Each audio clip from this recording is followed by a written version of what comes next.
Hi, my name is Angelique Matthews, and today I'm going to be talking you through how to conduct the inspection on your app.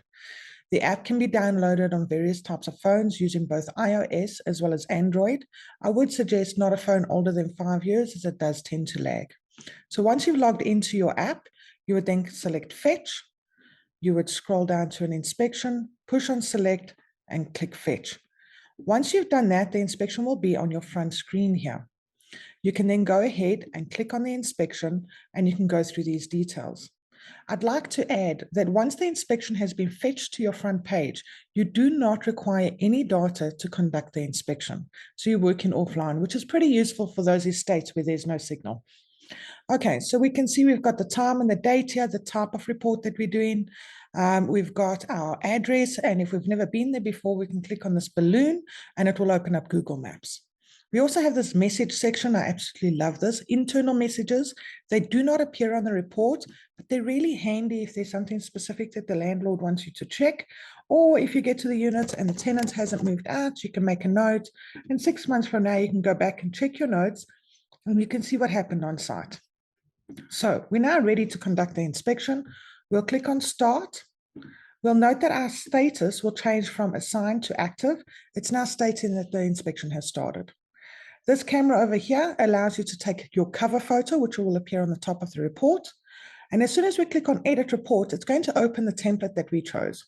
I'm having a look at the pre-filled 3-bedroom. So we can notice that we got all our different rooms that are laid out here. If there's a specific room you don't require, perhaps this might be a 2-bedroom, you swipe to the left, select Delete, and from there, it will be removed off the report. Now, let me show you an example. We're going to click on the kitchen. You'll notice a big plus over here. So we're in the kitchen area at the moment, and I would recommend this big plus that you utilize that to take your general photos. So taking a couple of photos of the ceilings, the walls, the floors, cupboard doors open, cupboard doors closed, as well as windows. We have what we call a rapid fire camera action that allows you to take photos seamlessly without having to save or crop.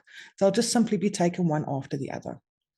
Now, if you have a look at our simple pre-filled template that we have here, everything is green. So if you think about your pen and paper report, picture it as everything already being ticked off, as it's in a positive state. And if you get to something that has damages, you can then simply click on the button. It will change it to red, making it highlight. You can add in your comment of what the problem is. When it comes to comments, there's 3 choices you have. You can type it in manually, you can use the dictionary, or you can use speech to text. So we'll put in our comments. We'll activate an action item. I'll show you how this comes into effect shortly.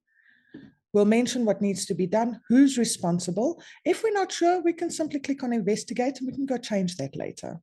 And then we can pull through our comments as well. Okay. And then I would suggest at this point that you take your defect photo and ask close up at this section. What's really nice is our report associates the photo to the area, to the room automatically. You no longer have to go and download your photos when you get back to the office. I'm going to show you 2 more examples. So for instance, bulbs, we'll say they're not working. I'll type in here ×2 blown. And we'll go into our action item. We'll say it needs to be replaced. It's the tenant's responsibility. We can pull through our comment that we just created.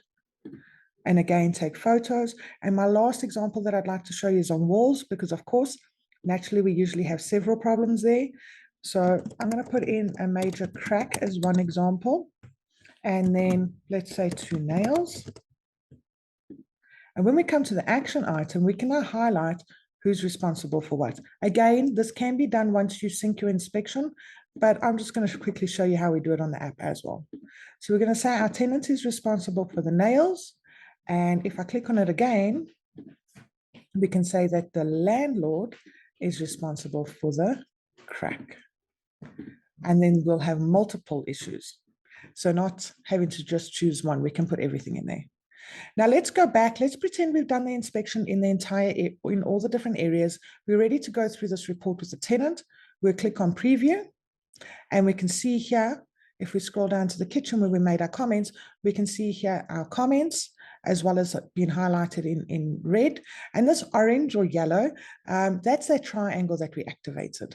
And if we scroll all the way down to the bottom of this report, we'll notice that we've got a beautiful little breakdown that shows us these action items that we put down.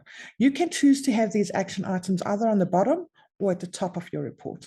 But you see how nicely it's broken it down. You can also choose in your settings whether you'd like these action items to be grouped together or how you'd like them laid out in the report.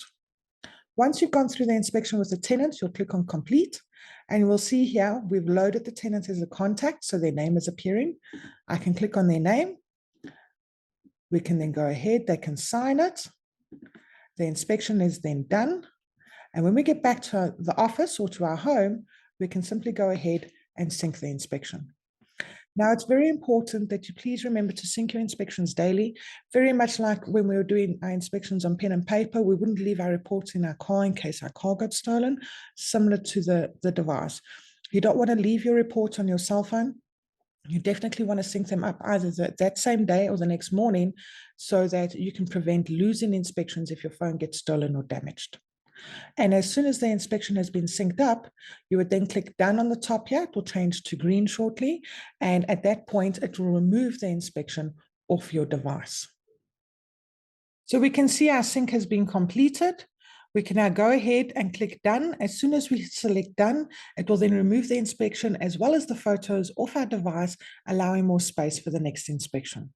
I hope this video helps you, and if you have any other requirements or any other support that you require, please do not hesitate to contact someone from Property Inspect.